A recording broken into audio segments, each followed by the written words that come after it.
From CBS News Bay Area, this is the Evening Edition. From the CBS studios in San Francisco, I'm Brian Hack. And I'm Andrea Nakano. We begin with the escalating conflict in the Middle East. Here is a live look over Gaza City. It's about 4 o'clock in the morning there. The United Nations Security Council plans to hold an emergency meeting after the deadly attack by Hamas in southern Israel that killed at least 700 people, and more in the war that has followed. The U.S. will send a carrier strike group to the eastern Mediterranean in support of Israel. CBS News correspondent Haley Ott is in Tel Aviv with the latest. The Israeli government formally declared war on Hamas after a devastating surprise attack killed hundreds of civilians and members of the military. This is war, and we have to fight that war and win it. We have to destroy the Hamas war machine. On Sunday, Israeli airstrikes lit up the sky over Gaza as officials vow a long fight against Hamas. Several hundred Palestinians have been reported killed in the violent aftermath of the attack on Israel. They infiltrated Israeli territory and killed hundreds of Israelis. At least 600 were butchered yesterday, including whole families, elderly women, children.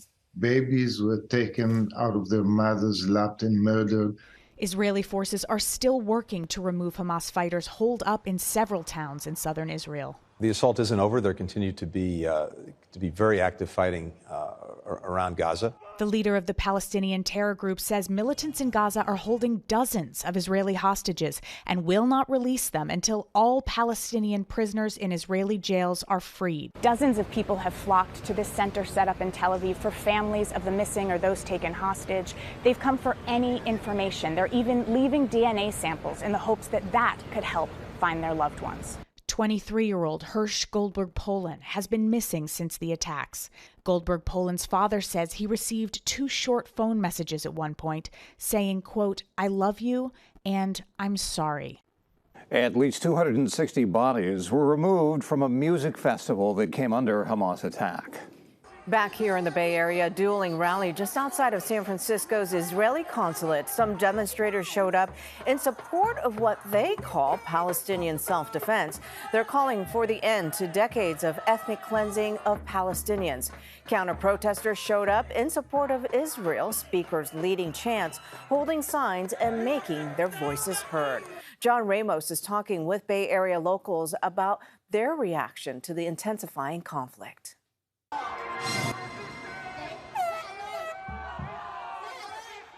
The sudden, bloody, coordinated attacks on Israel by Hamas has touched off a conflict that Israel's ambassador says is nowhere close to being contained. This is war, and we have to fight that war and win it. We have to destroy the Hamas war machine. In war, like in war, we have to fight it. And it's already spilling over into the streets of San Francisco. At this hour, Palestinian supporters are locked in a raucous counter-protest with Israeli loyalists in the downtown area. Earlier in the day, the Jewish community met at a synagogue where city leaders, including former House Speaker Nancy Pelosi, condemned the murder and kidnapping of hundreds of Israeli men, women, and children in yesterday's surprise attack. Terrorism is about instilling terror, instilling fear, undermining your motivation to fight back, taking away your hope, but that will not happen. This assault on these children, on these grandmoms, on these families is something that takes us to a different threshold of how we deal with this subject. Well, the first priority for Israel is getting the terrorists out. The second priority is rescuing these hostages in a harrowing situation. And then we must be prepared and be resilient for the campaign that follows inside of Gaza. That campaign of retribution has already begun, with Israel bombing targets inside Gaza, including a 14-story apartment building. Wasim Haj is a Palestinian supporter who calls Gaza the world's largest open-air prison, where people are not allowed to leave and for whom electricity, medicine, food, and water can be shut off at a moment's notice. You cannot keep 2 million people in a cage and expect them not to try to escape, not to try to free themselves. He is reluctant to even call the attacks an act of terrorism. people have a right to resist their occupiers. People have a right to freedom. People have a right to movement. They have a right not to be caged. But back at the synagogue, the Israeli Consul General said the terrorists may have underestimated the resolve of the Israeli people. We suffered a heavy blow yesterday, and the numbers are almost unfathomable. But we shall prevail because we have no other option. The battle will be long, and it will be hard, but we will win it. Gene Gogerman listened to the speakers. As a Jewish American, he wonders if Israelis understand how much life might change for them now. They've lived for a long time now in part with this fantasy that they're protected, that they can prevent this sort of thing, and they couldn't. And so how do you go on doing what you've been doing for 50 years when this is the end result? I don't know. No one knows what will happen now or how ugly things might get. There's already talk about the role Iran plays in supporting Hamas. The Middle East has always been a powder keg, and now it feels like a fuse has been lit. San Francisco Mayor London Breed announcing earlier today City Hall will be blue and white tonight in solidarity with the Israeli people. The latest on this conflict will be on KPIX.com and also streaming on CBS News Bay Area. In other major news tonight, the death toll has reached at least 2,000 after a moderate quake in Afghanistan.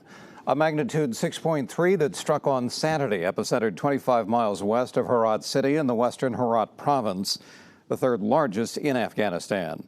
That main shock was followed by a number of strong aftershocks.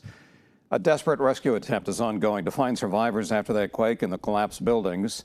It's the second deadly quake there in just 2 years. In June of last year, a 5.9 quake killed more than 1,000 people.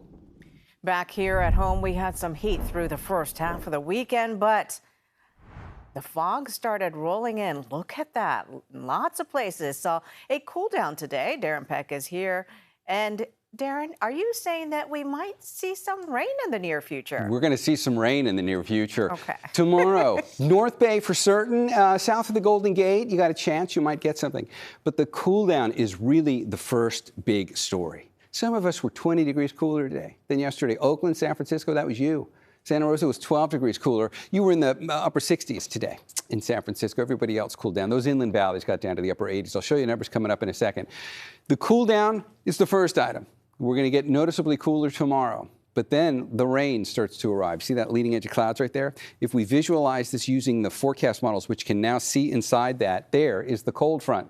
And that's what's coming our way. There's actually two of them. First one comes through tomorrow in the morning, and then there's another one on Tuesday.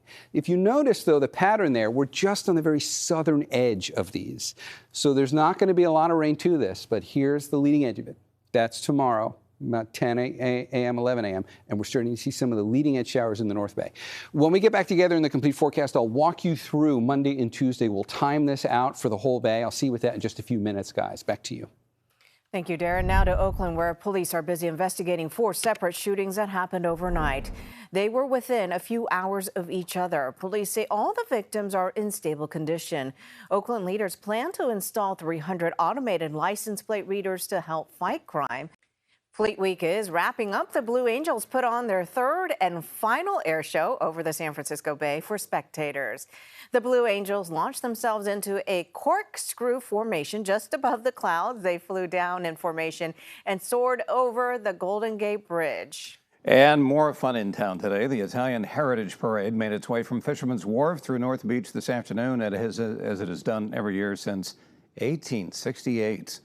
The tradition celebrates the centuries-old contributions of Italian Americans to the city and attracted folks from all over the world, the longest-running Italian Heritage Parade in the country. Now to the South Bay, a unique way to spread breast cancer awareness. A group of people participated in a yoga class at a Los Gatos brewery. The class was part of a bigger event, the launch of a new breast cancer fund. The fund raises money to provide support and care for people seeking breast cancer services. If you're working 2-3 jobs, if you don't have a car, if you have unstable housing, getting access to preventative care can be a challenge. The fund is a collaboration between Valley Health Foundation and the plastic surgery company Aesthetics. Maui is reopening to tourists 2 months after the devastating wildfires that swept through the area over the summer. But the phased reopening is stirring some controversy. Maui County City Council passed a resolution urging the governor to delay the opening. Council members and many residents say they still need time to heal and rebuild after the fires, but the governor made the decision to move forward with reopening plans. He says to help support the island's economy. We just need to keep moving forward. I understand that a lot of people having issues with opening, but we need to survive.